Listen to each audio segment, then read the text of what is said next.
My name is Dr. Howard Stevenson, and I am currently very proud to be the Constance E. Clayton Chair, professor in the Graduate School of Education.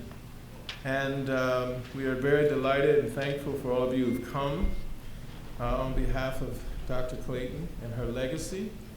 Before we begin, we're going to have a selection from City Love, who 2 years ago was the last time we were able to be in person, and that particular event went so long we didn't get to have City Love present or share their music. So they're going to do 3 selections for us today, one right now. And the folks of City Love, good people, just by name: Kiana Ganges, Masila Muli, Brian Caselli Jordan.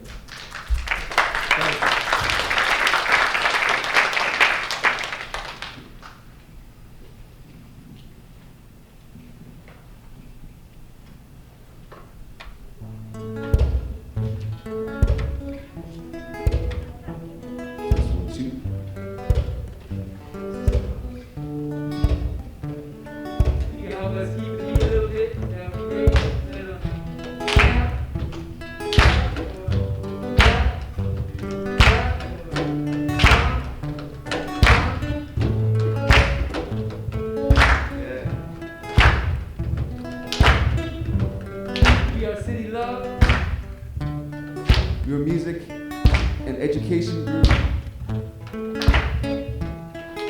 Goal is to reach you while we're young. Promote themes of inclusivity and social justice.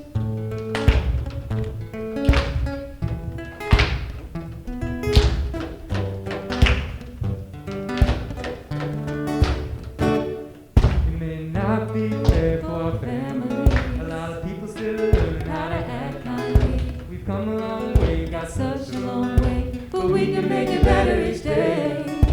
Tell me what it's like to be in your skin. Tell me what it's like in the family you're in. I'm gonna make mistakes, but please believe that I can. I'll always do my best to listen and be there. 'Cause when you're with me, we got some dance music, you can join us. I'll make it beautiful. We will make it beautiful. We will make it beautiful. We will make it beautiful. Make it beautiful. Make it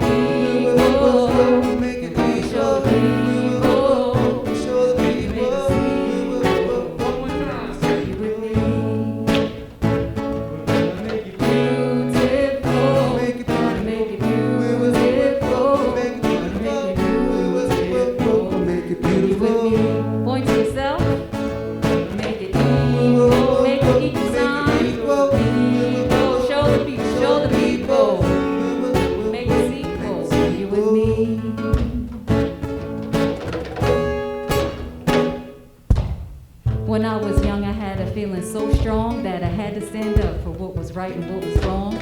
It wasn't easy, had to find my way through so I could find my own voice and always speak the truth. Along the way, I made friends who did the same. They showed me we could make a difference and we could be the change. It might sound cheesy, but I promise it's true. We can do the hard work. Yes, yes, me and you. I respect where you live and the color of your skin. I respect your language and your religion. Doesn't matter our clothes or how much money we got each other, and that's a lot. So tell me what it's like to be in your skin. Tell me what it's like in the family you're in. I'm gonna make mistakes, but please believe that I can. I'll do my best to listen and be there. 'Cause when you're with me, there's more. Point to yourself. Gonna make it beautiful. Gonna make it beautiful. Gonna make it beautiful. When you're with me, point to yourself. Gonna make it equal. Make it equal. Make it equal. Equal. Make it make it equal. When you're with me. Thank you so much. Thank you. Thank you.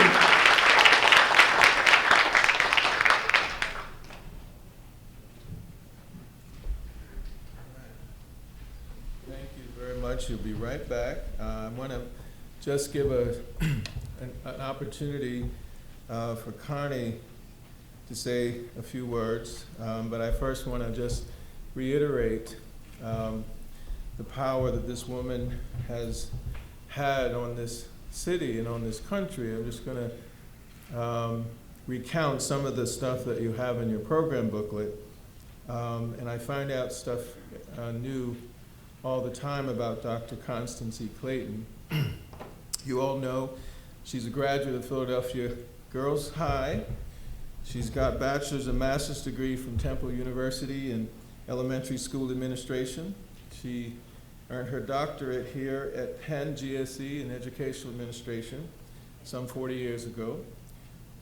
She was a teacher for over 2 decades, the project director of the staff development program in African and Afro-American studies within the school district. She was the director of early childhood education and programming for the school district. She worked in the United States Department of Labor for the Women's Bureau as a leader. She has played a role as an interim dean in the School of Public Health at Hahnemann University Hospital. She's a visiting professor at Harvard Graduate School of Education's Institute for Educational Management. She designed programs for senior leaders in higher education in that role. Not just being a teacher, she is the first Black woman superintendent of the school district. And from 1983 until 1993 when she retired. Of all the things she's known for, one particularly she's known for tackling the district's difficult budget without cutting student services, and actually I think is the last superintendent to have a balanced budget. She engaged with, that's something to talk about, absolutely. She has had a motto that children are first, and she didn't let anybody, whether it was politicians or people who thought they were in power, take her off of that. But she's also, as it says in the program, her dedication to the improved lives and education of children goes beyond her work in the school district. She served on numerous boards and commissions locally and nationally, and has been identified by the state legislature in 1994 as a preeminent educator in the country. Dr. Clayton has received honorary doctorates between 18 and 21, she's let me know, over the years, which is quite phenomenal. But she's also a curator in the sense of the most active, perhaps the most enthusiastic and the most ardent activists to bring Black art, African American art, not only to the city, but to develop future curators of color. And she's fulfilled this passion by serving as the chair of the Philadelphia Museum of Art's African American Collections Committee and being a trustee. And through the Constance Clayton Fellowship, she's been able to develop future curators, not only for Philadelphia, but for across this country. In many respects, not only has she been passionate about these issues, and I'm begging her to let me interview her on film so that so many people can learn about her. And I put that out there, and thank you for clapping. Maybe she will say yes to me. But I'm so impressed with her, and before the pandemic, I did a lot of traveling, speaking all over the country, but even on Zoom, there are folks who would chat in the Zoom and be so proud to say to me that I was a teacher under Connie Clayton. I was a principal under Connie Clayton. And so my intention to try to get people to know about her is to know all the things she's made a difference for so many people. Even though she's shy about it, I just want other people to know. But Connie, I'm going to give you, let's give her a round of applause for being Connie.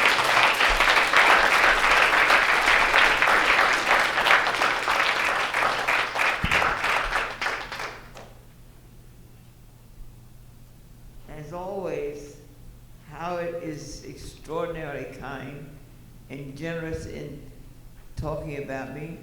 But let me say this, it's hard to believe that this is the 23rd year, but how fortunate I have been to have his leadership in the planning of 23 programs for the benefit of people in this entire city. I can't thank you enough for coming. You honor me by just being here today. And there's some people who've been here all 23 years. And then they're new faces, and you're certainly more than welcome. And we look forward to the next 23, Howard, because he does the planning and the securing of outstanding, just incredible presenters who always come with a message that is meaningful, necessary, and one he knows that I would cherish having my colleagues and friends in this city hear about and learn about. So we're certainly looking forward to Dr. Cogburn, and we are most impressed with the work that she has done, and that God has enabled to give her the strength and the determination to pursue it. So thank you again for joining us this afternoon. It is our honor to have all of you who are present here today. Thank you again, Howard, and thank you for your work.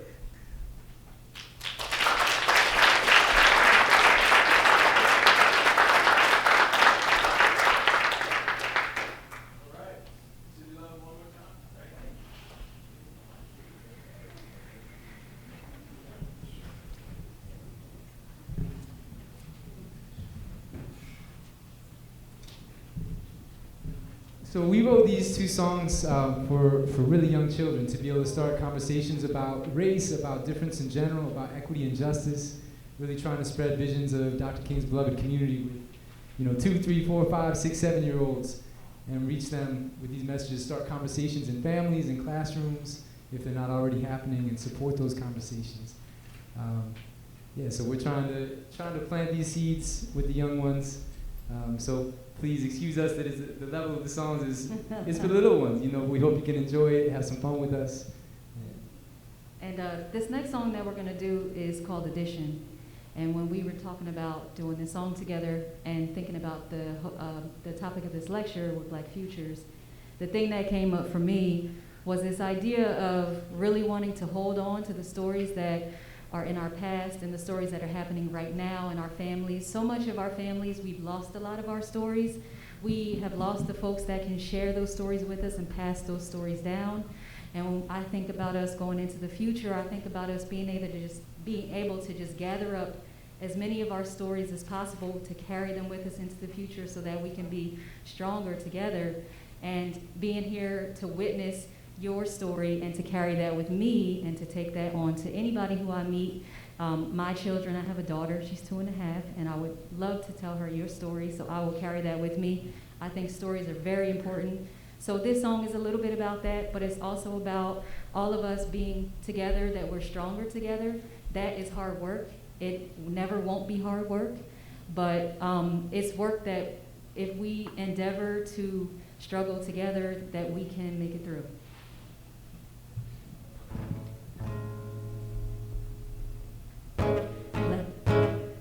Black, white, and every color. It was division, now it's addition. We've got the numbers, it's time to add them up. It's always better when we're together. It's always better, it's always better when we're together. From the start, different as we are, we're all colors of the rainbow, so let's shine. We could be the change, show how it's done. When we care and share, stand up to make it fair. Make it beautiful, Beautiful, make it equal. make it equal. We can change the world 'cause we have got the love, love, love, love. Division separates, minus it takes away. We gotta show the love each and every day, so we spread the love in every way. City love got the music, you got the beat, so we can sing for love and be free of stereotypes and assumptions. 'Cause what did that get us? Black, white, and every color. It was division, now it's addition. We've got the numbers, it's time to add them up. It's always better when we're together. It's always better, it's always better when we're together. You and me, we have a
right, we did it.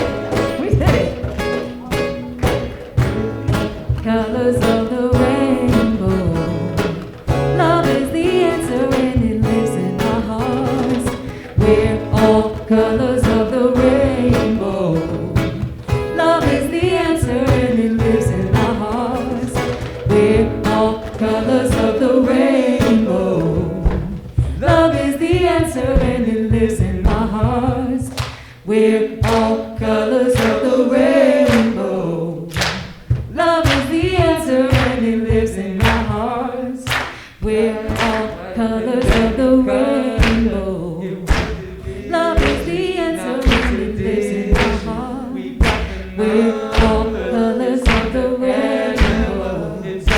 Love is the answer and it lives in our hearts. Love is the answer and it lives in our hearts. Thank you. Thank you. I know some of you thought you were coming to a lecture, right? Thank you, City Love. Thank you. This next gentleman, Kyrie Suswell, I just want to take a little excerpt from his bio.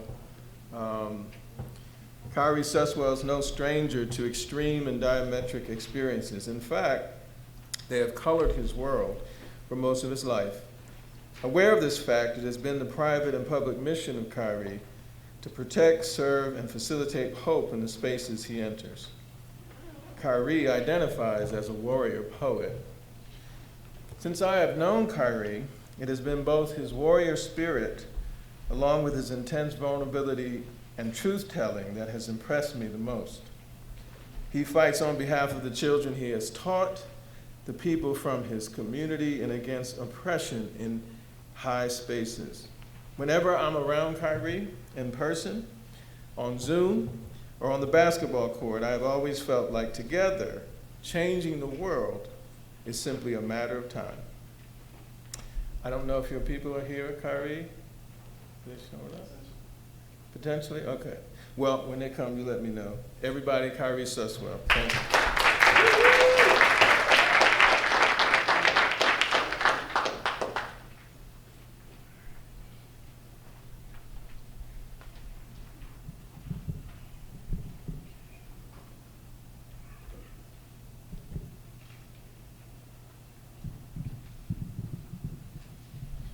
Appreciate you, Josh. Thank you.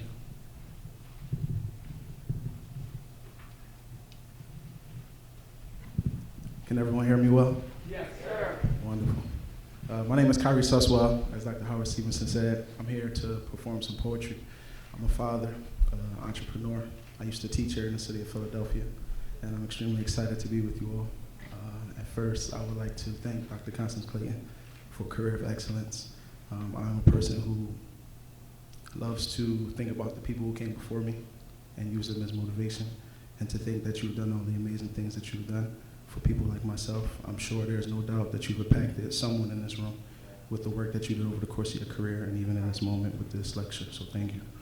I'd like to thank Dr. Howard Stevenson for his fellowship, mentorship, and brotherhood. I appreciate you bringing me here. That's extremely gratifying and humbling. And I have some folks here from some of my colleagues and coworkers from Eatable Delights Catering. It's a nice catering company nestled in Mount Airy. Recognize yourselves, please. They're quickly becoming family, and yes, they are. And the food is amazing. We make amazing food, so really, wow, imagine that. That's powerful. Okay, so my first piece is titled Premonition.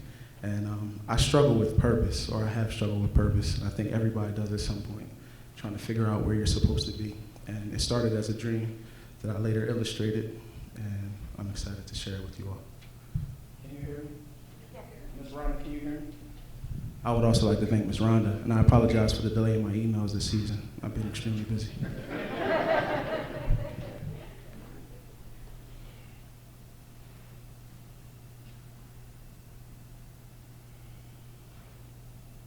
There they stood, shoulders broad, in a place I had never been. I alone stood before them all. Their numbers were nearly 10. There was no tension and intent attention that they and I shared at once.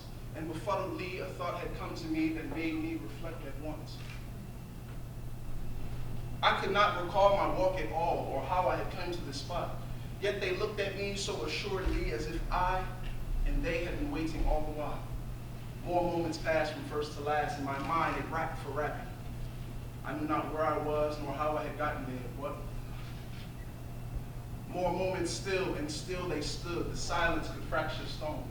Why are they in coalition formed and I myself alone? Questions piled and not a smile was shared from them to me. I scanned their faces from the first to ninth, and the eighth began to speak. I have waited a generation's birth for this one who was made the first, for this one reservations made, for this one whom's passport paid, for this one who walks away from gifts bestowed. Let us seize him now for the debt he owes. Upon hearing this, I was frozen. Felt his words and knew their meaning. A season with all the calm I could muster. Sir, who are you? The first engaged my inquiry. We are, how should I put this? Your predecessors, your ancestors, your guides, if you will. And we've been appointed by the divine and are mutually invested in the fulfillment of your purpose. And sir, I must inform you, you are grossly behind schedule. Please, as to the nature of your tardiness, the reasoning, please. As you would gather, I was rather floored by this revelation. And though I tried to muster calm, my words with hesitation. Well, I feel a thing in my heart. I feel it in my chest. But when everyone is screaming left, it's hard to know that right is best. Son, said the first, your father has exposed you to the laws of nature. You are aware of the esoteric. Your mother has made you extremely virtuous. Tell us of this father. Tell us of your father. Tell us of your father. And now I feel pitiful. There's no rhyme scheme for this part. I just feel ashamed. Am I really behind? Is there really a delay? Is there something I'm not doing that I'm supposed to be doing at this time? I searched in our shirts. My breath was short. Ideas still bouncing in my mind.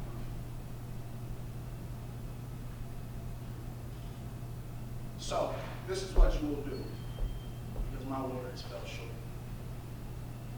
You will do as you were told, and with faith you will comport. Move along and follow instinct. Trust the wind as it speaks. And when you hear the rhythm of time, make sure you step on it. So, go with the instincts. Don't be lazy. This stuff I'm hearing, I'm not crazy. Got it?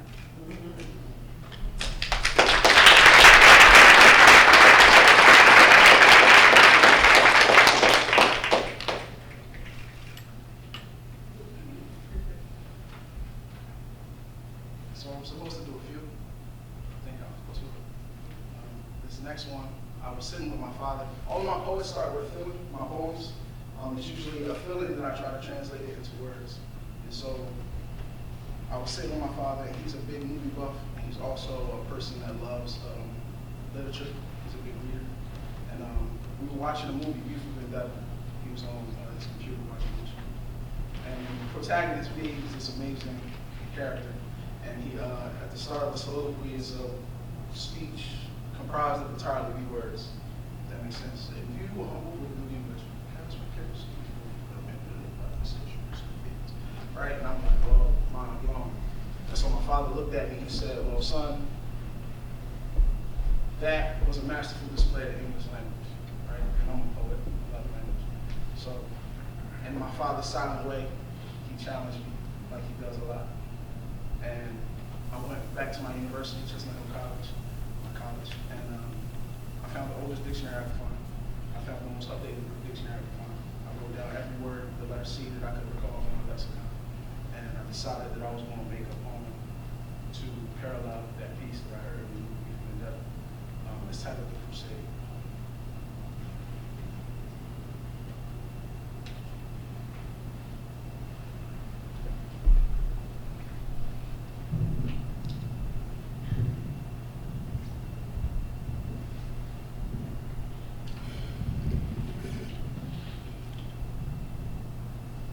Consequence, circumstance, coincidence, which of the three? Calculated casualties have been caused by a coalition of cowardly crooks, conveying constricting, conflicting, contradicting information that is fed to the community as a community. This cultivated conspiracy culminates in a culinary masterpiece, currently converting the masses into compliant content corpses. Those that contend against this collaboration of clever constituents are converged upon, conquered, castrated. Clearly, this collection of cunning cavaliers control and complete camouflage, convincing citizens that there is no connection between they and the current curriculum that has continuously curbed the community from reaching the cusp of consciousness. However, this cancer can be conquered, but is consequently contingent upon the collective conversion of our cognizance, which, if coupled with complete concentration, is considerably capable. Only then can we create the conditions in which consistency is constant in this country. Classified information will be uncloaked. The confession of this campaign to captivate and confuse shall be clarified. And the confession of this campaign to captivate and confuse shall be clarified. And the creators of these canards shall be castigated by the cadence of converge justice. Here lies consequence. This chapter has caused homophobia for centuries. The clashing of classes has contributed to the promotion of anarchy. Hence, a new form of collectivism must manifest, centered on the thought that we are a camp in which all are worthy to wear the crown. Here lies circumstance. Coincidentally, there is no coincidence. The current condition conquering our planet was carefully constructed by colonialists. By removing this calamitous cornerstone, we combat it in all that it upholds, covering the world in our own colorful collage, a place in which cogitation always computes conscientious action. Now that you are aware, welcome to the crusade.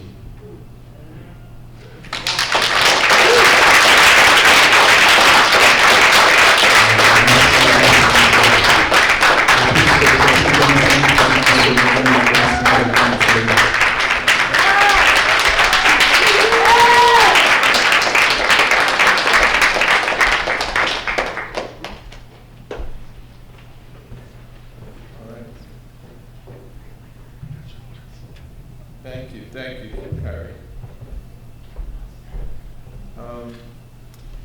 Dr. Courtney Cogburn is an associate professor at the Columbia University School of Social Work and faculty of the Columbia Population Research Center and Data Science Institute, where she co-chairs with Computational Social Science Working Group. She employs a transdisciplinary strategy to improve the characterization and measurement of racism and in examining the role of racism in the production of racial inequities in health. She's also a member of the American Medical Association's External Equity and Innovation Advisory Group and the RWJF, Robert Wood Johnson Foundation's Health Equity Collective. Dr. Cogburn's work also explores the potential of media and technology in creating and eradicating racism and racial inequities in health. She is the lead creator of 1,000 Cut Journey, an immersive virtual reality experience of racism that premiered at the 2018 Tribeca Film Festival. She's also the co-founder of the Justice, Equity, and Technology Laboratory.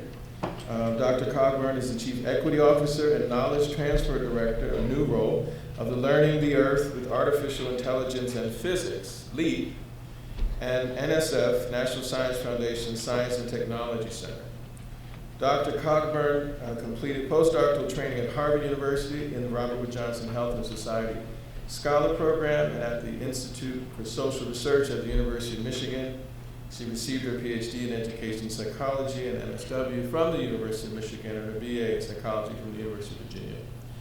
And last night we had a chance to eat where she was famished and I was famished, and you really get to know a person when you eat with them, when they're hungry, just to let you know. And Dr. Cogburn, I met Dr. Cogburn by Zoom because one of my postdoctoral fellows, Dr. Nkemka Nyiwo, I asked her, do you know of a scholar who has some understanding around race and virtual reality, in particular because of a grant opportunity that I needed support with. And I called her up. She mentioned, yes, Courtney Cogburn, and I called her up and asked her if she would join a venture that had sort of like Star Trek, no particular boundaries whatsoever, beyond space, going beyond those places we've never gone before. And she immediately agreed. We did not get the money, but we had so much fun planning that I had to have her here for our lecture. It was so much fun working with you. And when I told Dr. Clayton, who has always been interested in what's going to happen for children in the future, you were the perfect choice. It's been a pleasure working with you, and I hope we will still have many opportunities to play in a holodeck space for the future. But I want to introduce to you and welcome Dr. Courtney Cogburn.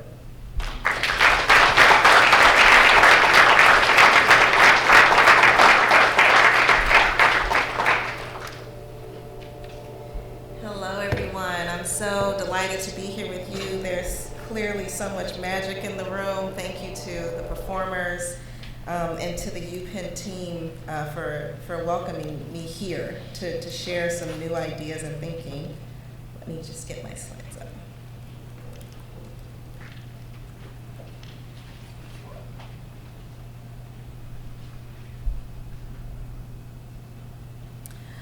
Thank you. So we are all standing on the shoulders of giants, and I am humbled and honored to have gotten to know more about Dr. Clayton and the tremendous contributions you've made to Philadelphia and to Black people and Black youth more broadly. I have been made aware that you're an art collector, so I put this piece on the first slide from Bisa Butler. This is a quilt. It's made completely of fabric, doesn't use any paint, and I thought it was such a allegory for the intricacies and vibrancy of the ideas that I'm hoping to share with you today. I tweeted this. I'm a tweeter. I like to tweet. I tweeted this earlier in the month where I said there's the space between imagination and the story we tell about the dream. We should let imagination linger longer. In story comes performance, claimed clarity that in some ways blunts imagination because it is more convinced than the dream. So today I am dreaming with you. I'm not sharing something that is clear. I'm not sharing carefully crafted story or narrative. Today I'm asking questions, not offering answers. Today I'm sharing what is inspiring me and moving me into a new line of scholarship. I offer a reflection on where I've been and where I'm going. I am thinking with you. There is no story, only imagining. So the first section of my lecture today I'll categorize in these three circles: documented in spite of, anti-racism, and technology. Blackness is documented. I've spent most of my career thinking about the ways in which to document threats to Black well-being and health. I humbly draw on a broader tradition that has engaged in this work. I share this work from Dr. Du Bois, this work sort of using visual imagery to categorize and catalog the experiences of Black people living in the United States. It was an innovative and radical approach. The methodologies, the content, the mode of presentation, each represent a fundamental paradigm shift in how we understood Black life. The authors of the texts cataloging this work said the politics of visuality and the very question of Black visibility were central to Du Bois's thought. Blackness is in spite of. Black well-being and health exist in spite of existential threats. Black girl magic, liberation, Black Lives Matter, abolition, anti-racism are all responses to white existential threats that oppress Black people. These things manifest in magic and joy in spite of whiteness. Blackness is anti-racism. A portion of my work has started to think about how do I engage the problem of racism, not only document the threats, not only document Black people's responses to those threats, but how do I hold whiteness accountable as a key source of existential threat to Black well-being and health? I'm guided by the work of Toni Morrison and many others that I'll share today, where she says, my project is an effort to avert the critical gaze from the racial object to the racial subject, from the described and imagined to the describers and the imaginers. This is driven in large part by my personal and professional experience, as well as the empirical literature that documents white people don't understand racism. There's a big red asterisk here. Don't listen, willfully ignore, opt out of acknowledging, actively dismiss, reduce to a problem of the past, believe it's an exaggeration, don't feel comfortable, relinquishing privilege, power, or status. I think specifically about white liberal audiences, those who claim to be the good white people.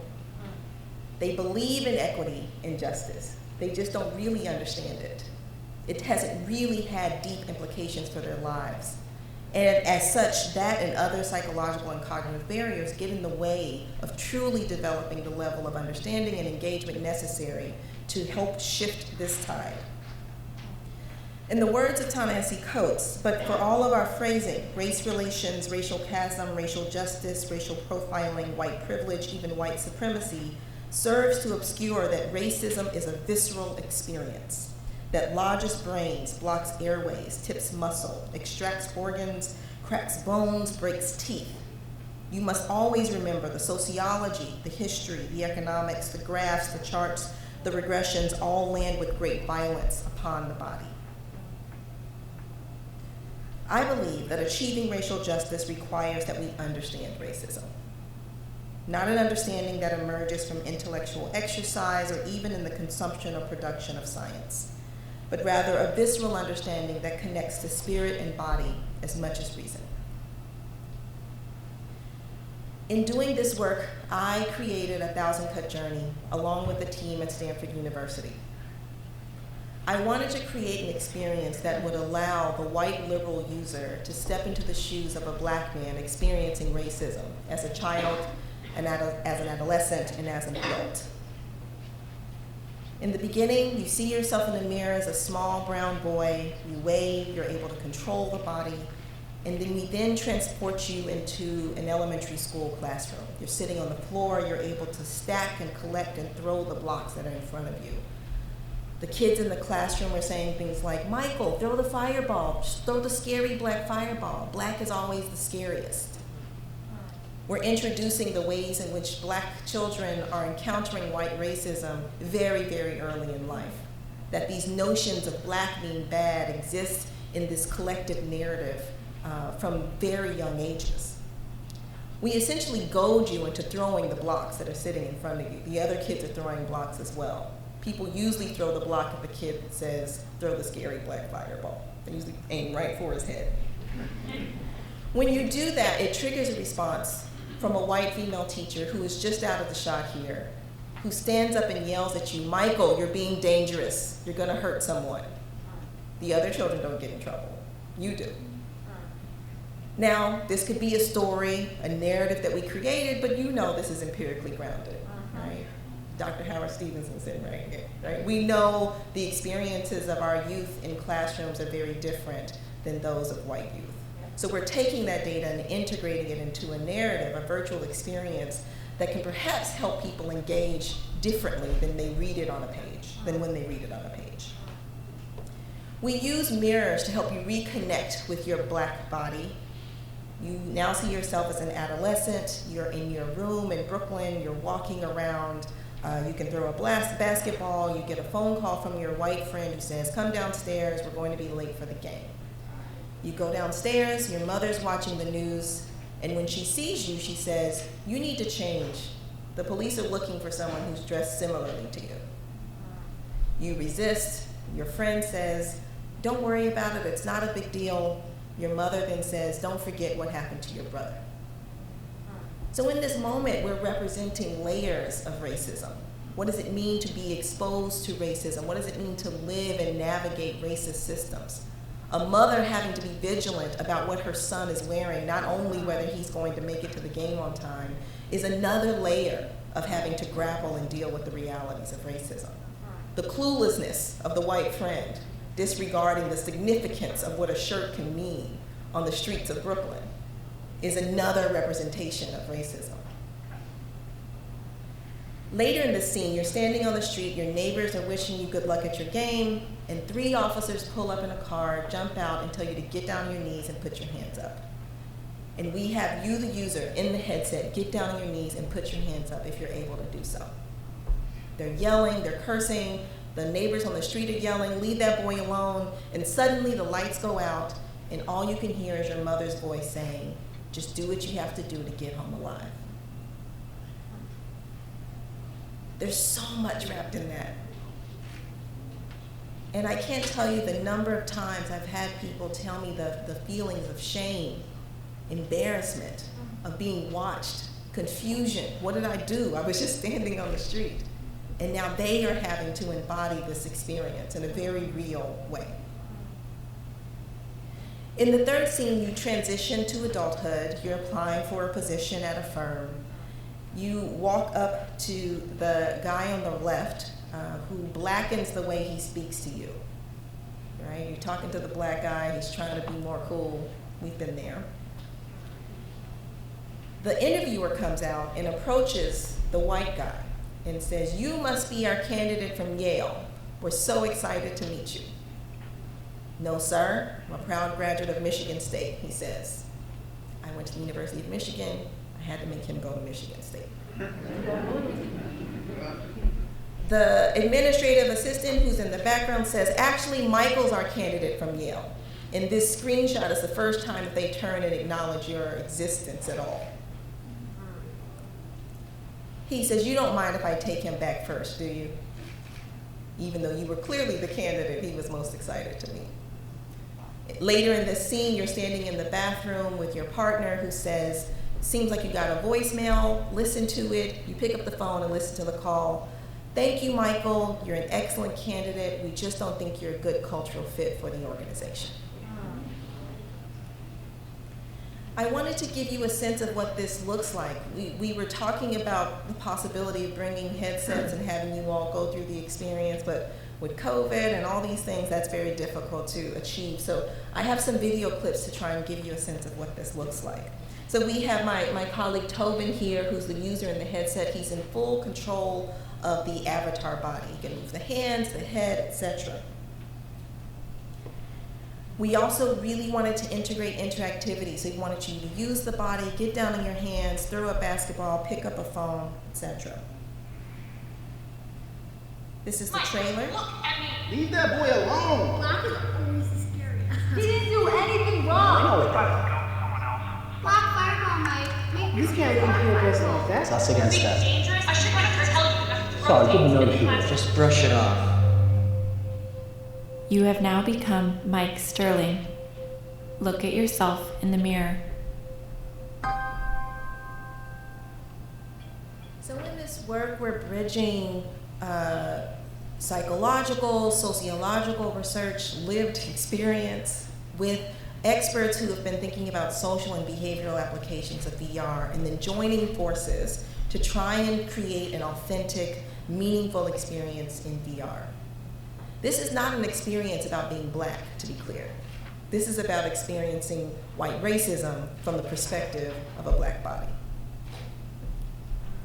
I'll now show you a press clip which gives you little snippets of the experience so that you can get a better sense of what this looks like.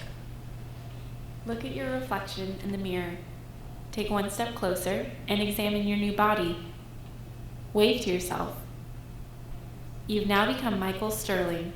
Your friends call you Mike. You are 6 years old and in the 1st grade. Easy this block. No, you can have it. What are you making? I'm making my identity room. Cool.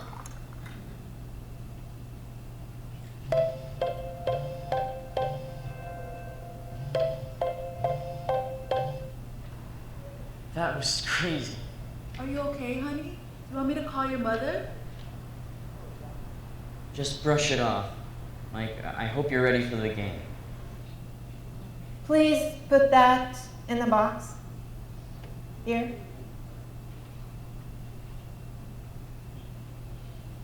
Hey, what's up, man? Hey, what's your name again? This interview's crazy. Glad they're almost over. Is that them? Are they calling about the job? Listen to the voicemail. Hi, Michael. I just wanted to call and thank you for coming in. So, again, just to give you a sense of what this feels like, this is someone who's wearing the headset and we're recording the footage as they're in the headset. We premiered this work at the Tribeca Film Festival in 2018, and we had these blank walls and had people write on the walls when they came out of the headset. The walls ended up becoming sort of a living document over the course of a couple of weeks. And I just have one snippet that says, harrowing, powerful out-of-body experience, the inability to choose or change Michael's fate hit home. We need more experiences like this in the VR world. So at the time that I'm developing this work, I had never used virtual reality, right? I could barely explain to you what that was. I'd never worn a headset. I had some general sense that I might be able to capitalize on this adage of being able to walk a mile in someone else's shoes. In this case, you walk 10 minutes and we're covering the very surface, the tip of the iceberg of what racism is. But we are interested in what effect this has on people when they go through this experience. I'm a psychologist by training. I'm interested not only in the emotional response, but I'm interested in whether people think about race and racism differently as a result of having gone through this experience. Our early data analysis suggests that people become more clear about the nature of structural inequities in society just by going through the 10 minutes of the experience. They reach the same point of understanding that people in our control condition who don't do VR, but take a class over the course of 14 weeks. So the people in the VR condition reach this point of understanding in 10 minutes that it takes 14 weeks for people using the course. We're also engaging in transdisciplinary storytelling, right? Stories, when we're using them for the sake of social change and social engagement, require data and science, but also artistry and storytelling and skills that are often beyond my reach. So in our new experience that we've created, we've used motion capture studios to capture body movement so you have more control of the body, voice recognition, and we're working with a production team who are filmmakers and video game producers. And we worked with them very closely. We didn't just hand over a script, or we didn't just hand over an idea. We had them interview Black people about their experiences growing up with racism. We wanted them to understand the essence and nuance as best as they could as non-Black people, so that they could translate that into their work. And we worked very closely at every point along the way. Calling back to Du Bois and data visualization, we're also creating a new experience where I'm attempting to not only document and understand the existential threats facing Black people, but to document the threats themselves, the patterns of threats in society. Can I visualize structural racism in virtual reality? Can I take existing data and models and represent that meaningfully, visually in VR? To give you an example, if you're standing on a digital street in Brooklyn, can I allow the user to manipulate time and drag time forwards or backwards and see the physical environment change based on a policy decision, a housing policy, a policing policy, a climate policy, right? If I represent the data we have about stop and frisk practices and you're dragging time forward and you see the Black bodies on the street start to become translucent, indicating the ways in which they've been stopped and hit over time, maybe eventually becoming outlines representing their being jailed or incarceration rates. You start to have a visual sense of how a policy that seems, basic to some people, but to those who are experiencing it, it's fundamentally changing the community. It's fundamentally changing those bodies. Can I take the data that's already clear, well documented, and translate that in a way that might be engaged differently, understood viscerally, that might translate into a difference in understanding and behavior and engagement? Blackness is technology. Blackness is constructed. It's a tool. We made it up and we use it. Black can be reconstructed and it can be retooled. The work of Andre Brock, who talks about Black cyberculture, says, Black cyberculture can be understood as the protean nature of Black identity, mediated by various digital artifacts, services, and practices both individually and in concern. He talks about the ways in which Black people create joy through various technologies, the ways we express our fullest selves on Twitter, Black Twitter, the ways in which we're going old school here with Black Planet, although I heard they're coming back. That's my screen name at the bottom, Verve Truth. That was my Black Planet name.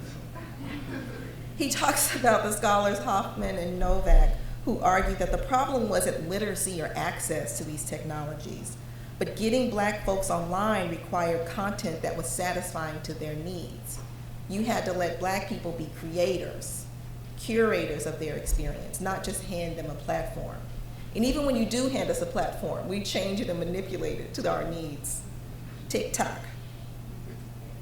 Black Planet was one of the first social networking sites, and Black Planet centered Black users as designers and members. It quickly was overshadowed by things like MySpace, Facebook, etc. But the design and fundamental intent of the platform started with Black Planet.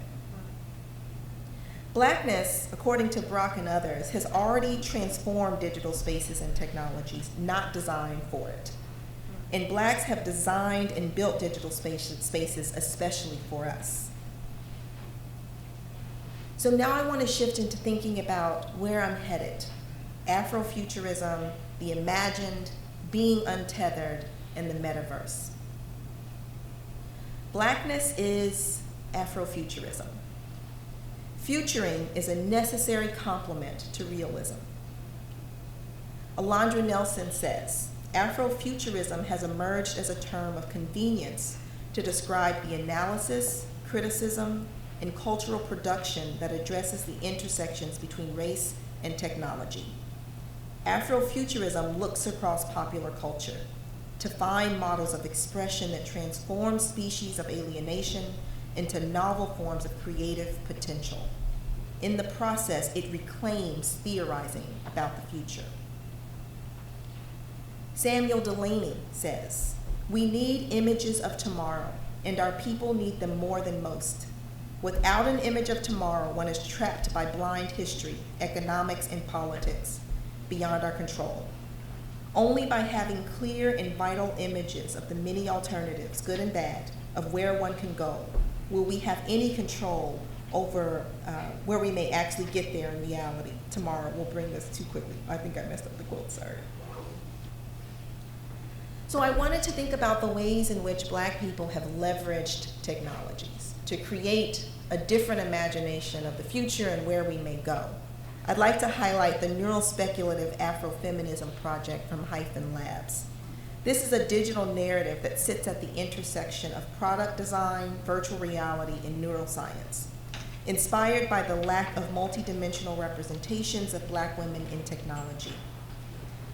The neurospeculative Afrofeminism project creates products that range from sunblock for traveling through the multiverse to earrings embedded with cameras that offer protection and visibility from social surveillance.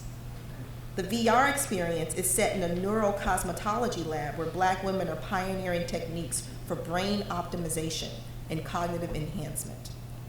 Finally, scientific research exploring the neurological and physiological impact of showing images of empowered Black women, as well as content made for and by women of color. These are Black women and other women of color imagining how to use technologies that weren't designed for them. They're creating these products like scarves that obscure your face from cameras that are on the street, ways in which to protect your identity and privacy, anticipating that technologies are being used and launched against us. So they're disrupting these technologies by reimagining, retooling them for their own purposes and use. Just quickly, some of the products that they've created. A visor with a dichrotic reflective surface that allows its wearers to see but not be seen. Earrings that function as cameras and recording devices meant to document both micro and macroaggressions in a safe and discreet manner. A silk scarf whose pattern triggers facial recognition software to the point of overwhelming it. If at a protest, for example, hundreds of people who wore the scarf the cameras would be so triggered by the textiles, they would shut the cameras down. The Octavia, its technology riffs off high definition transcranial direct current stimulation. I don't know what that is. A non-invasive brain stimulation technique which uses electrical currents to stimulate regions of the brain. The procedure is currently used to alleviate depression and anxiety in patients, as well as to optimize a user's mind by augmenting memory to increase creativity and workflow. In Hyphen's lab's take, the electrodes are combined with self-cleaning natural hair extensions in order to be weaved into textured or natural hair. Don't let black people start creating. We'll take a little bit of something and create a lot. If we take these technologies, what will we imagine? What will we create for our own protection and our own well-being? Blackness is imagined. Imagining a blackness free of white imaginaries. Kevin Kwesi, and I have to say, I just discovered this book 2 days ago, and I've already dug deeply into it, and it's already shaping my thinking. His recent text on Black aliveness, or A Poetics of Being, thinks about black imaginaries independent of whiteness. An anti-black imaginary presumes to have nullified the question how to be, since we are either whatever the world says we are, or we are enmeshed in refusing that imposition. Of course, acquiescence is intolerable, and though defiance is essential, it is not sufficient. We are more than our fight against white oppression. And when we are not fighting white oppression, what are we? What would it mean to consider black aliveness, especially given how readily and literally blackness is indexed to death? To behold such aliveness, we have to imagine a black world. We have to imagine a black world so as to surpass the everywhere and everyday of black death, a blackness that is understood only through such a vocabulary. This equation of blackness and death is indisputable and enduring, surely. But if we try to conceptualize aliveness, we have to begin somewhere else. If we're imagining black futures, we can't stay rooted in black death and oppression. We are not the idea of us. We are not even the idea that we hold of us. We are just us, multiple and varied, becoming. The heterogeneity of us. Blackness in a black world is everything, which means it gets to be freed from being any one thing. We don't live in a black world, this is true, but the as-if of such imagining that literature offers, that as-if can inspire how we might navigate the world we indeed live in, the one that is anti-black and that resists and resents and despises our being. We don't live in a black world, but in a poem, in an essay, there's an orientation of such being waiting for us. And so, in some ways, I offer these poems in our hands as a world of an invitation of how to try to be. This is black aliveness. So Kwesi is talking about not only do we have to grapple with the existential threats of white racial oppression, and that is a reality that we have to navigate. Imagining black futures and what we want and how we exist beyond that narrative is an important part of our survival. In order to survive reality, we have to imagine the future. And that imagining can't be rooted only in black death and torment. Who else are we aside from white imaginaries? Ruha Benjamin on Race After Technology.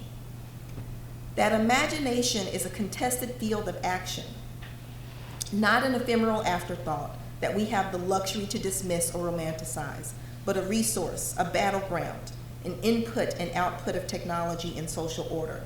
In fact, we should acknowledge that most people are forced to live inside someone else's imagination. And one of the things we have to come to grips with is how the nightmares that many people are forced to endure are the underside of elite fantasies. If we don't imagine, who's doing it for us? Whose imagination and reality are we living in? And when we stay tethered to whiteness, if we stay tethered only to our fight against whiteness, are we truly living in a Black imaginary? Can we truly imagine a Black future that's rooted and steeped in independence and freedom? Remember to imagine and craft the worlds you cannot live without, just as you dismantle the ones you cannot live within. Blackness is untethered. Notions of Blackness do not exist because of, in spite of, in response to whiteness in any way. To be untethered is a Black existence that is being free, unencumbered to examine a full range of humanity. Can we practice freedom together? Can we remember what it is to be alive with each other beyond suffering and survival?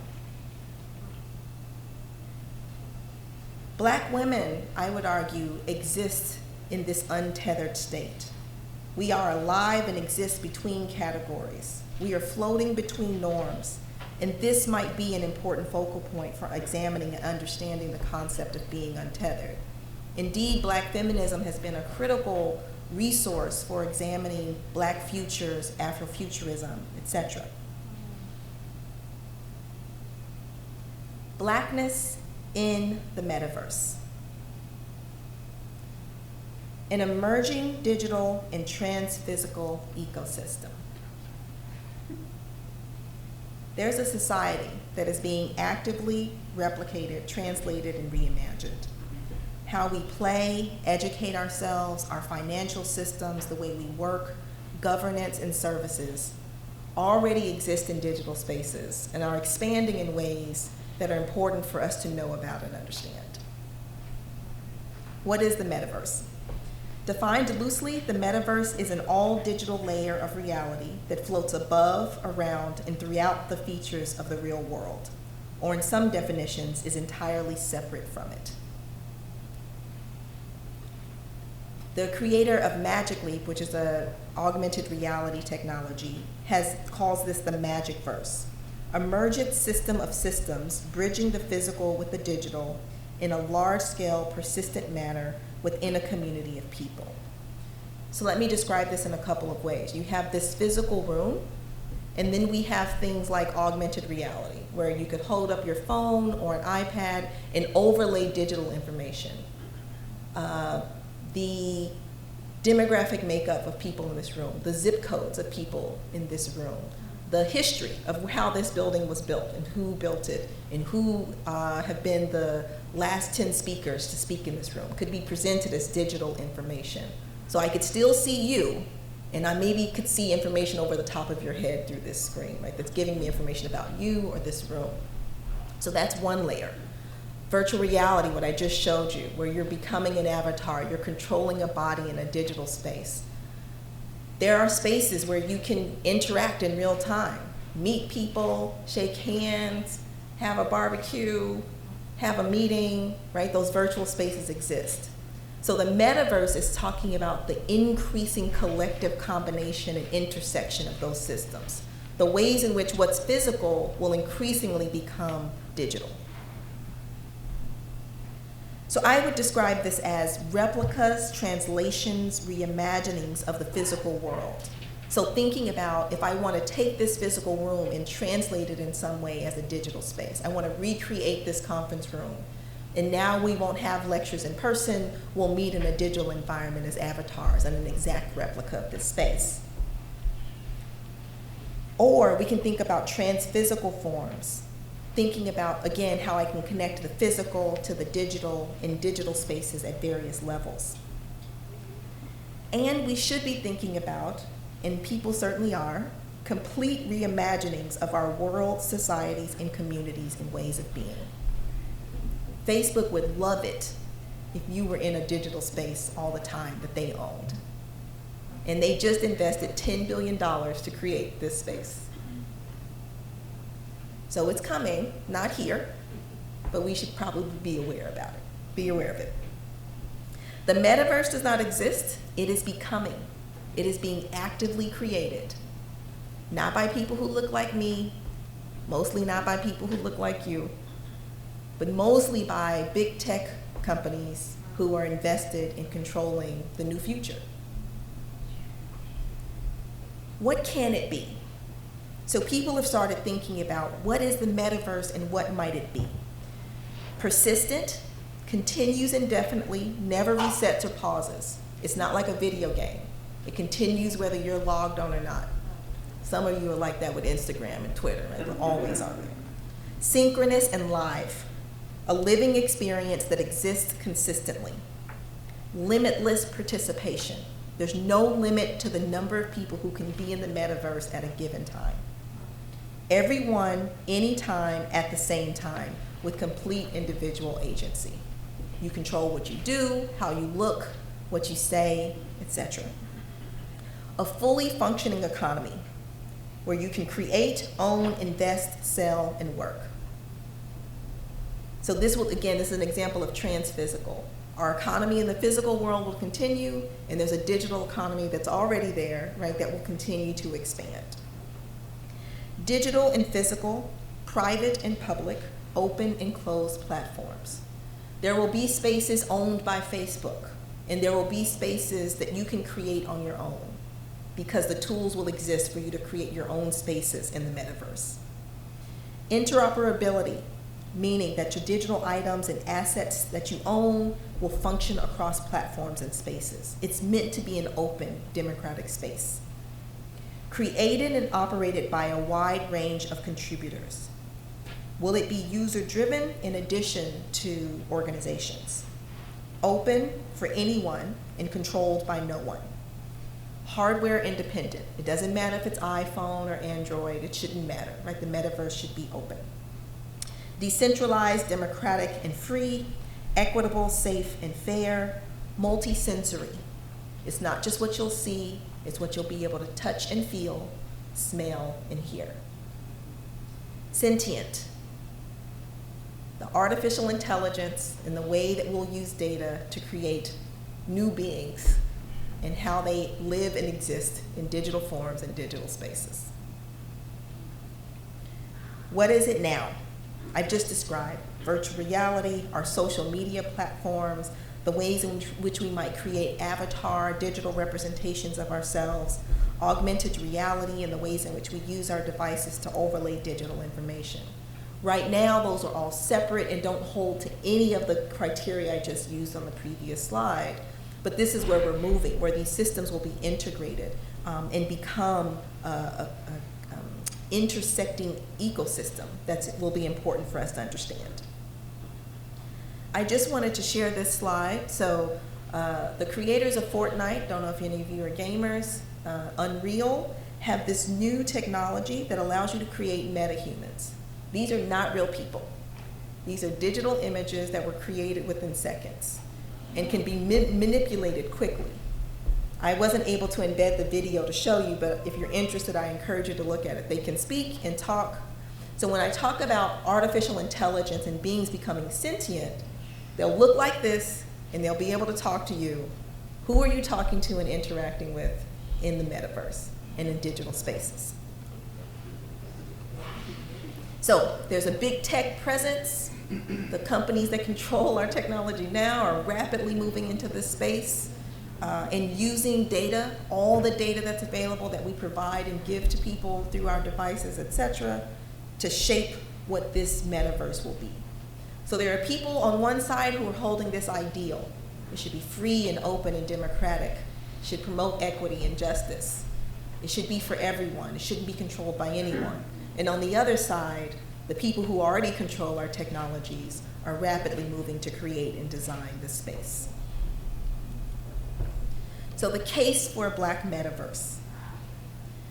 Lisa Nakamura on being the other.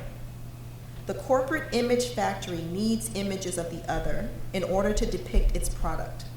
A technological utopia of difference. It is not, however, a utopia for the other, or one that includes it in any meaningful or progressive way.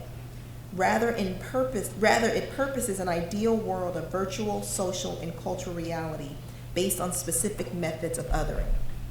So even on this slide where you have these diverse individuals, black and brown people being represented. Nakamura would argue that technologies are deliberately racialized, using the other as a tool, but not in ways that meaningfully integrate them or their experiences. So you will be there in the way that other people chose to represent you. Technologies are inevitably racialized, even as they claim to be raceless. People love to be colorblind. It helps them ignore racism. There is no raceless technological progress. Everything that's happening, everything that I talked about in terms of where I've been and where I'm going, all those systems of racism and oppression are being translated into this new digital space, especially if we don't intervene and create our own spaces. I come back to Kwasi. We are not the idea of us. We are not even the idea that we hold of us. We are just us, multiple and varied, becoming. The heterogeneity of us, blackness in a black world, is everything, which means it gets to be freed from being any one thing.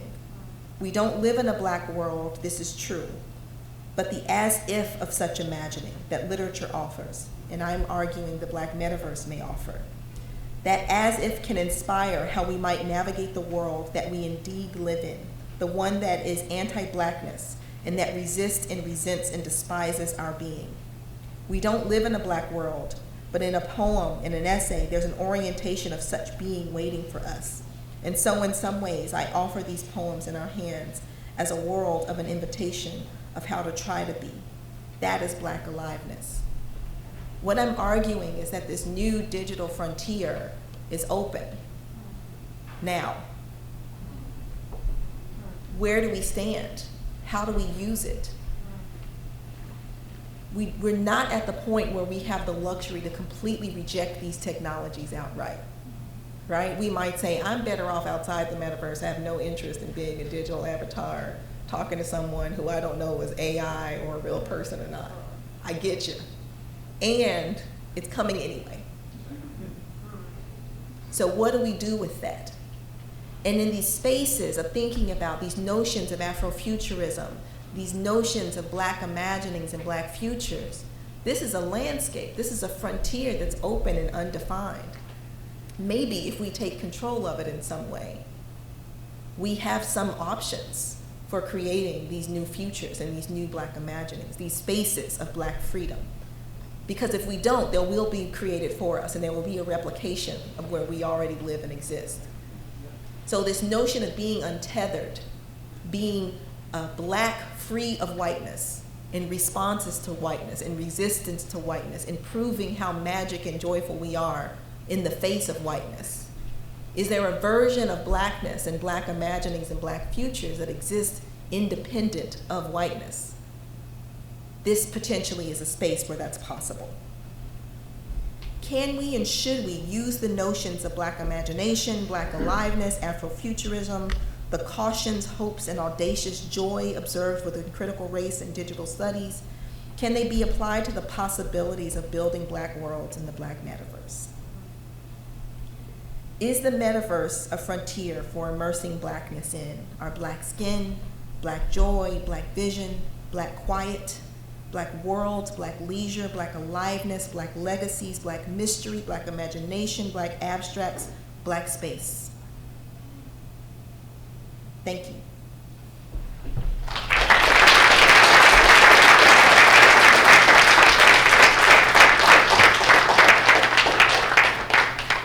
Yes, happy to take questions.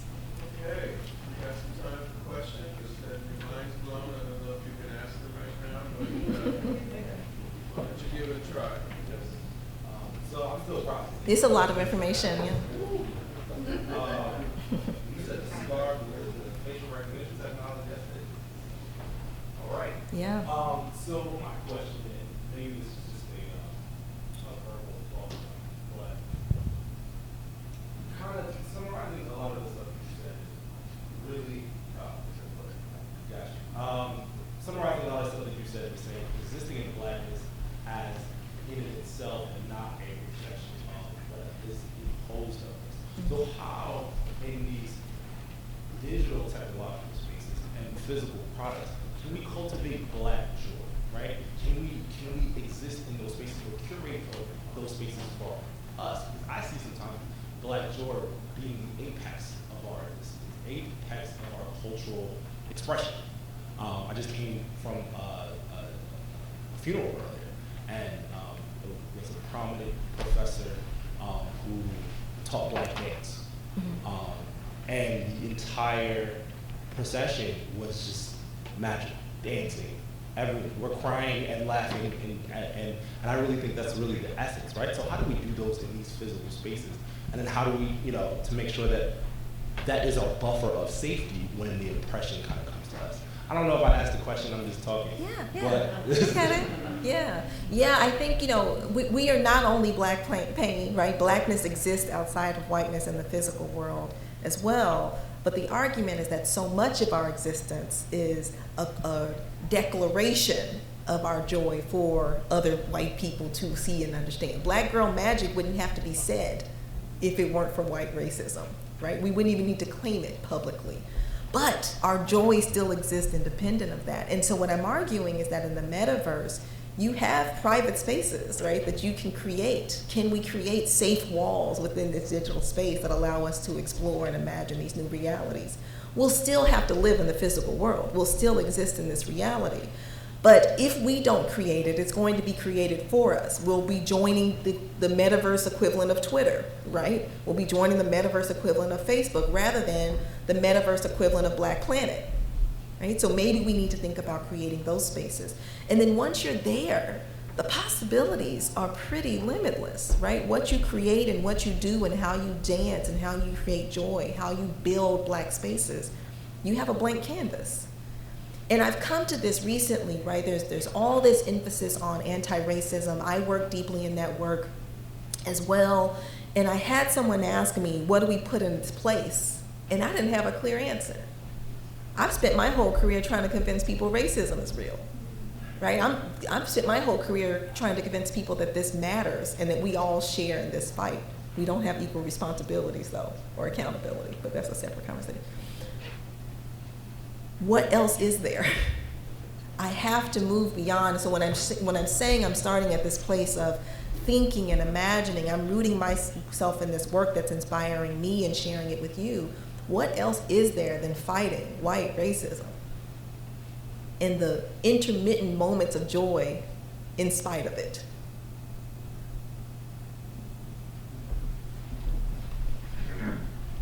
Gentleman here, and then Brother Rob back there.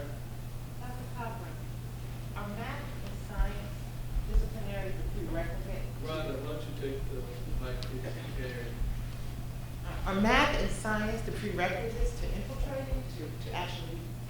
No. Where do we begin? I'm terrible at math. Yeah. No, so math and science are clearly important, right? STEM education is important, but so is art, so is poetry, so is literature.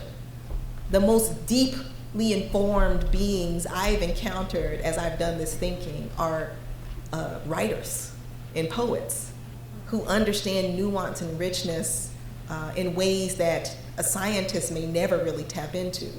So if we want it to be rich and not just technical, we need people who aren't interested in the technical part at all, but who are engaging anyway, which is how I would define myself, right? So yes, that's skills that involve science, math, technologies, etc. But it's a range of ways of understanding, valuing a range of knowledge that's needed to build these kinds of spaces and experiences.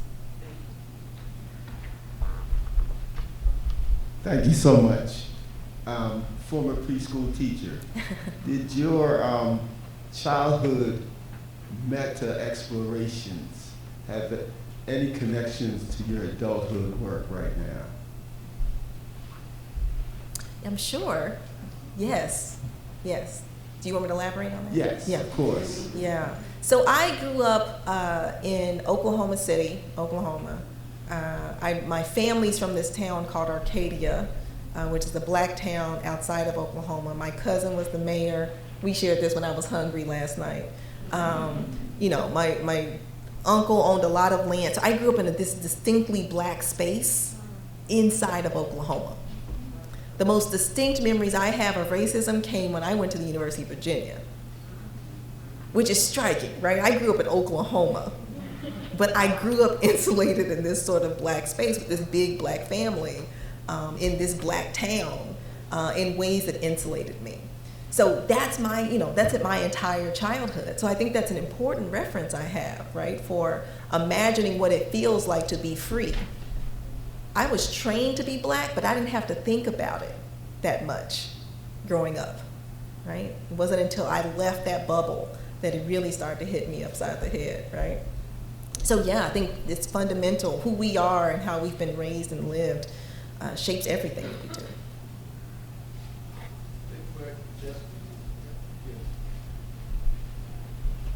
Oh yeah, so I don't know, I have the feeling that you maybe have heard this comment before, so, but I'm gonna say it anyway, or ask it anyway, because I guess it's kind of like a worry or your thought process concerning this worry when you were developing the virtual reality, And I was thinking of, Saidiya Hartman's Scenes of Subjection. And she's talking about, the sort of voyeuristic impulse of the white gaze that created white subjectivity in relation to commodified enslaved people. Yeah. And so, I guess the worry is, what she's doing, among other things, in that work is saying, that was bullshit. You know what I mean? That was your imagination, that did create your subjectivities over time, but you never really did that, of course. I mean, among other things, right? Yeah. Is to sever, that the gaze from its imaginaries based on, black flesh. So I guess the worry of the VR is I don't know, I just imagine someone saying, oh, I did experience what it's like to be black. Now I know that was a really hard experience, but I'm happy I made it through. But of course they were white the whole time, right? So yeah, I guess that's the worry and what your thoughts are, or your warnings that you might give people before experiencing it. Yeah. So I'm black. I share that worry, right? That people would come out of this headset saying, I know exactly what it's like to be a black man.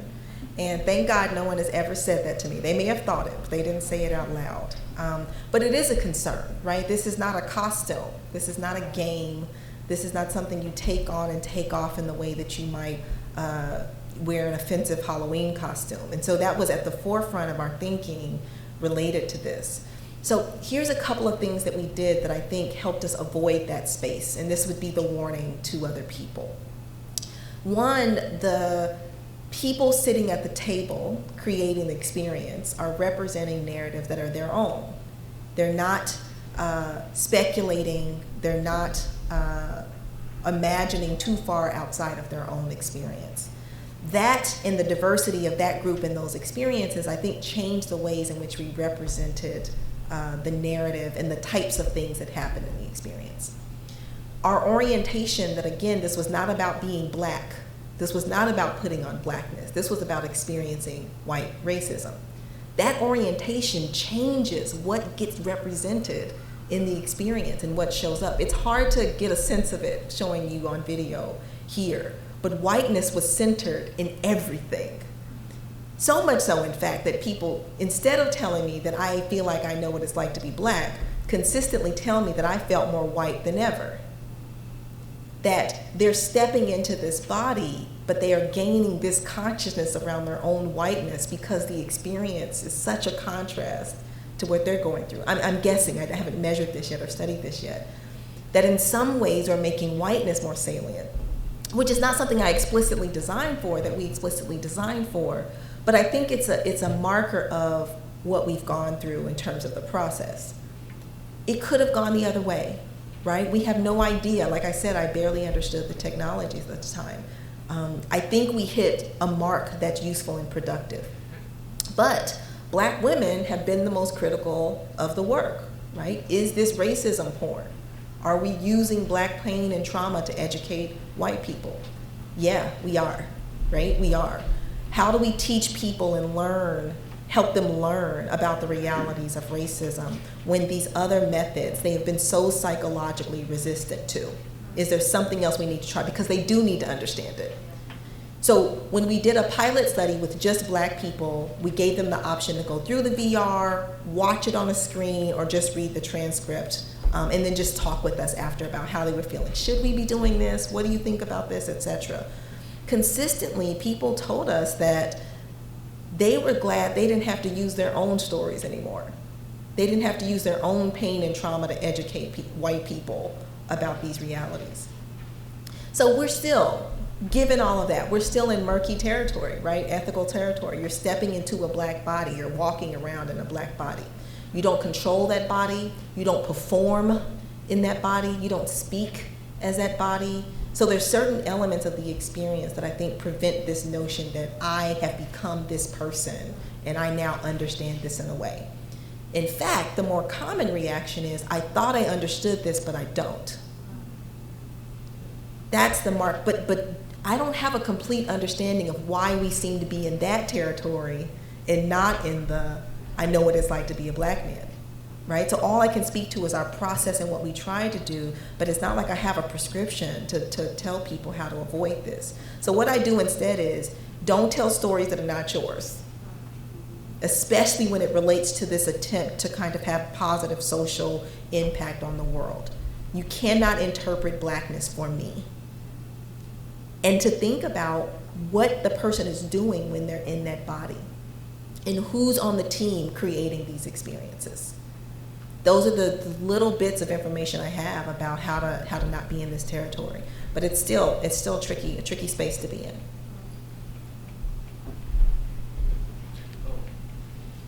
Dr. Ford and then Dr. Richardson.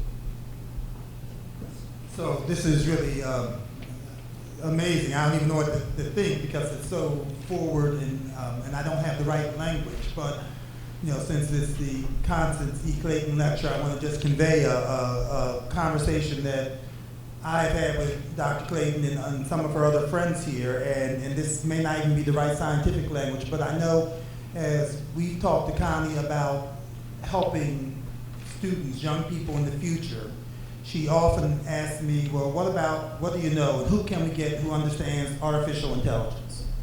And I realize this is avatars and it's real, and this metaverse is something that I can't even understand, but I think one of the things that comes to mind from this conversation and from your lecture and from Connie's forward-thinking question is, where are we as people of color? Where are we as Black folk in making this happen? Where are we in this world? And if we don't become part of it, just like everything else, it's going to be defined for us, and we're just going to be holding on to the remnant if we want to be part of that. And so I guess my question really is, where is our representation? What does it look like from your vantage point of Black folk, people of color, in this work?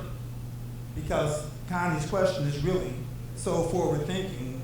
What can we do to get our young people involved in this? And so just, and the rest of it, the metaverse, I'm working on it. Yeah, me too. Well, there's two pieces, right? We've always been here, and that was part of the argument, that even when we inherit technologies, we redesign them, reimagine them, retool them, transform them to our needs. So it's not that we are passive, uninformed users and creators of technology. We're here. The issue with the metaverse is that two things. One, do we understand the technologies well enough to disrupt them, right? So you have to understand it so you're not consumed, defined, and controlled by it, right? So the scarves and the earrings are disruptions using technology, right? So one way to disrupt potentially is to go off the grid, right? Not be engaged at all. If that's not the choice, then how are you going to use technologies to your advantage, benefit, protection of the people you care about? So that's one level. And we do that already, and we can continue doing that. Who has the resources to control and build the metaverse, though, is another thing altogether. $10 billion from Facebook is the beginning of what they're going to invest in making this happen. So, and you can think about, Facebook has already been doing it, right? Facebook is not just Facebook. Facebook is Instagram and WhatsApp, and they own the virtual reality technology I use, Oculus, right? They're already in this space. So we have to figure out a way, one, to hold those companies accountable for who's designing it, right? Even if I don't have $10 billion to make my own metaverse, who's at the table creating the bones of this? The built experiences that come out of organizations, who's making sure that it stays open so that we can even teach our kids to create their own spaces in the metaverse. So that starts right now, right? That starts with holding the people who are going to build the infrastructure for this, holding them accountable at the very outset. Who's at the table, who's involved in the design. So you're also saying we have to learn about the technology as we are, right? We have to learn about the technologies, even if we don't want to use it. We still need to understand it, right?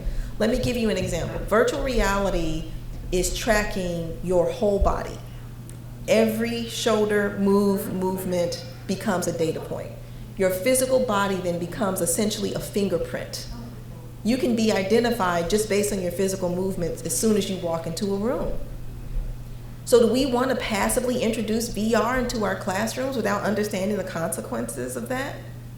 Or how that data gets used? People can be accurately identified as being schizophrenic or having an anxiety disorder just based on their movements in VR.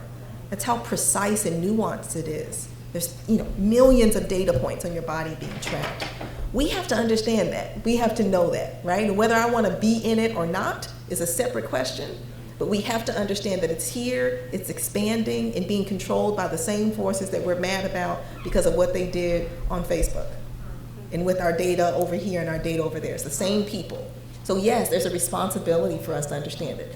We've just created a new minor at the School of Social Work, an emerging societies and tech minor, where we're teaching social workers, we need you to know what it is. We need you to know what's there. We need you to know how ankle monitors are being used. We need you to understand this. We need you to understand. You think ankle monitors and sending you home is a good thing? It's not. Right? So we need to process and understand so we can disrupt it or use it to our benefit, or in reimagining ways it could be used, like the neural speculative Afrofeminism piece. That's what happens when you put the technology in the hands of Black women. What do we make then? So I'm asking, not only do we understand the technologies, are we going to disrupt it? How are we going to use it? But how will we imagine our lives and our worlds? Maybe there's new possibilities in these spaces, while not being naive about the downsides, right? And how they're replications of our current society.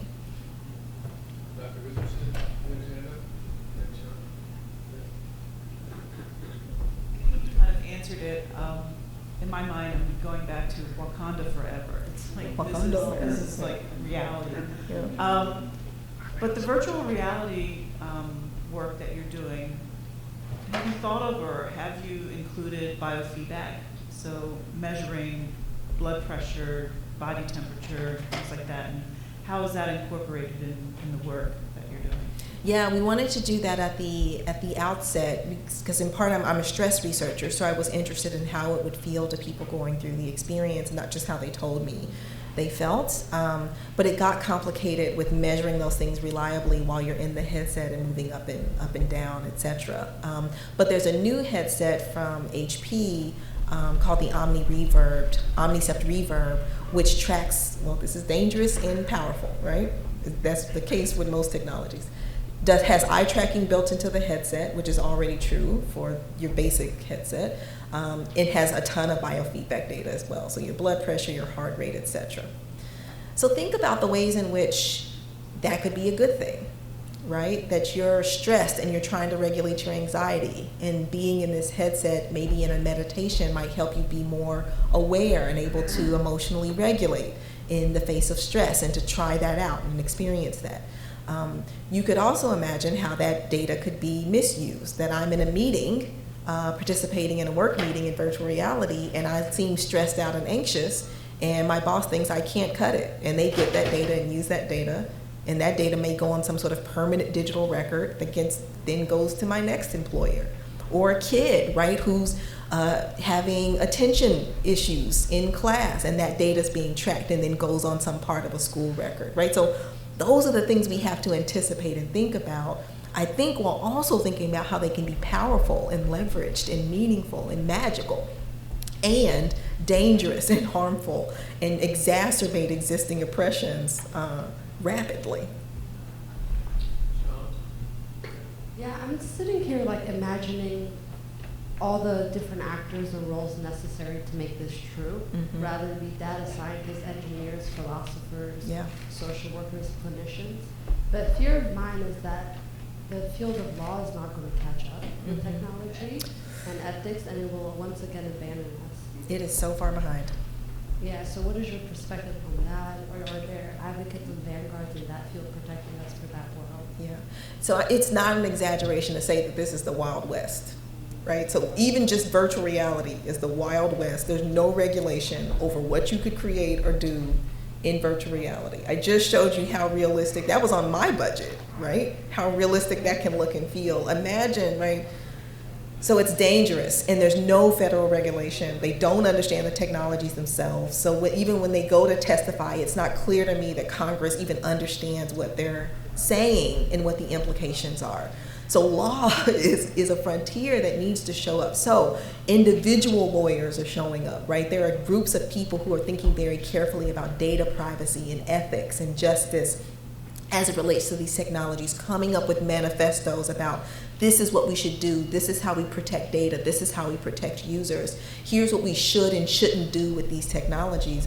But these are just like grassroots efforts, right, off the grid. It's not regulated or organized at a governmental level in any way. So it's like, you know, Scout's honor right now. That's scary. We have time for one more question, maybe? All right, Sean?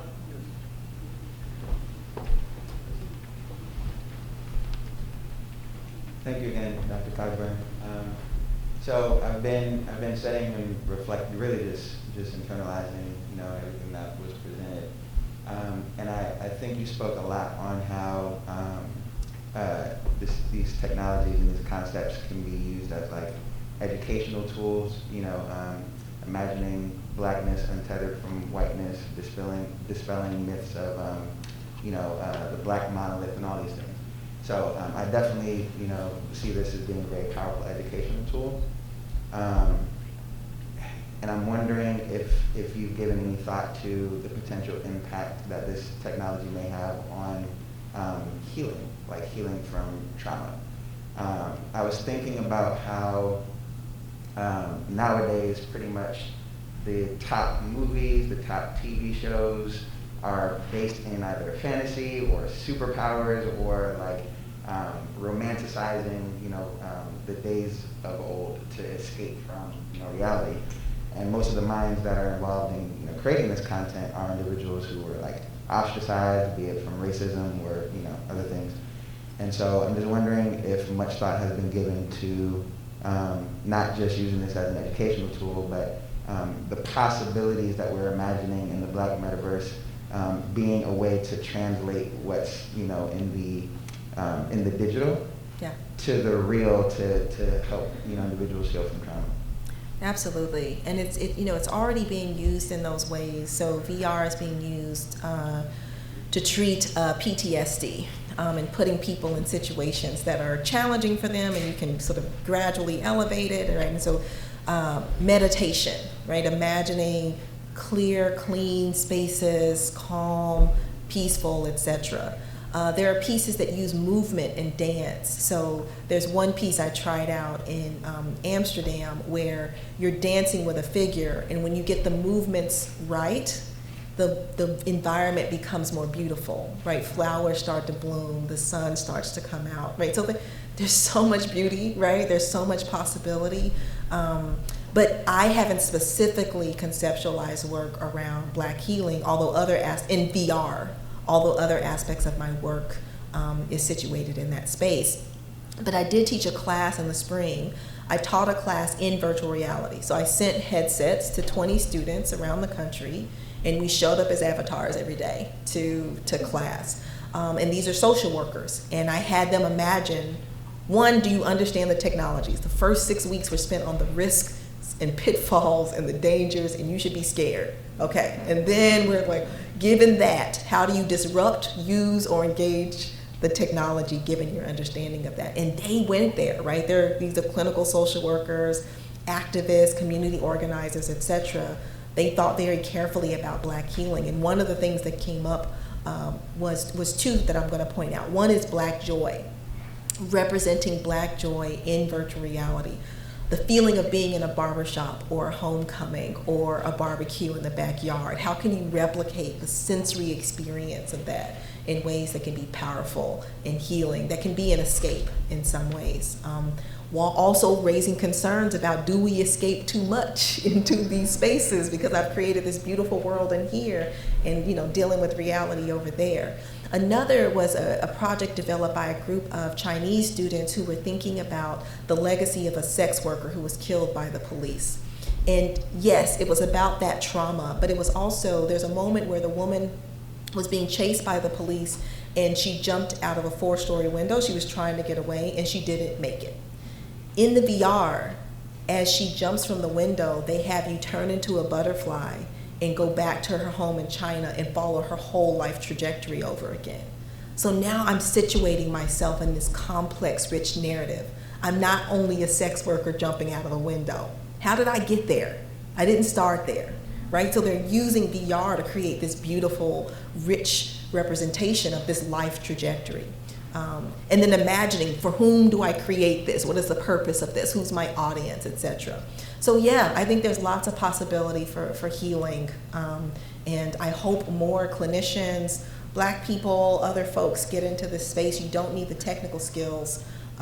It's just about the right kinds of collaborations. But even if you don't create in this space or use in this space, I urge you to pay attention to news, right? We talk about AI, we talk about big data. Think about virtual reality and the metaverse and start reading in that space as well so that you're familiar and aware about what's going on, because it's increasingly encroaching on our lives and we need to be aware. Thank you, everyone.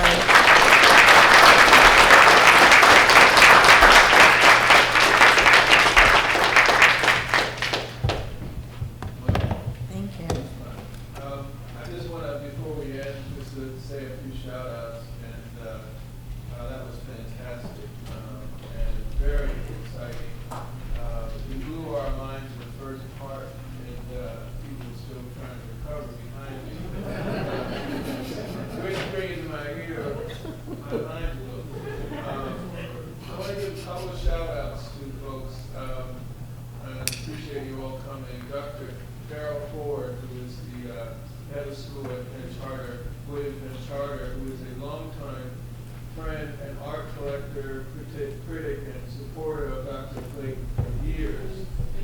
So glad that he could change his schedule to be here today. Aristotle will always come in. We've got colleagues from the grad school of education.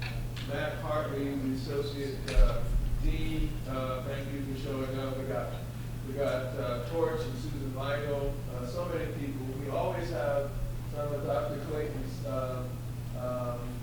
sort of, what is it, teamwork, entourage. They always come every year. So happy to see you. We have students from our class, the Psychoeducational Interaction with Black Males, and some of our 9-story colleagues, Sean, Morgan. So glad to have you all here. I want to see if Dr. Clayton, do you have anything you'd like to say before City Love comes up to usher us out to the reception as we end? Just to say to our guest speaker that you're phenomenal. I mean, it's just mind-blowing to hear. We are so honored to have you, and we'll be talking about you for days and weeks to come.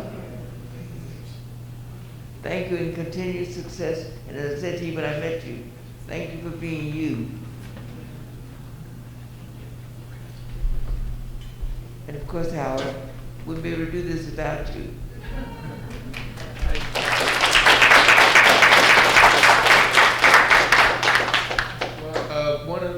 person, I just want to make sure you know, this would not be possible, and I've gotten Dr. Clayton's echo on this, without Rhonda Williams. This woman,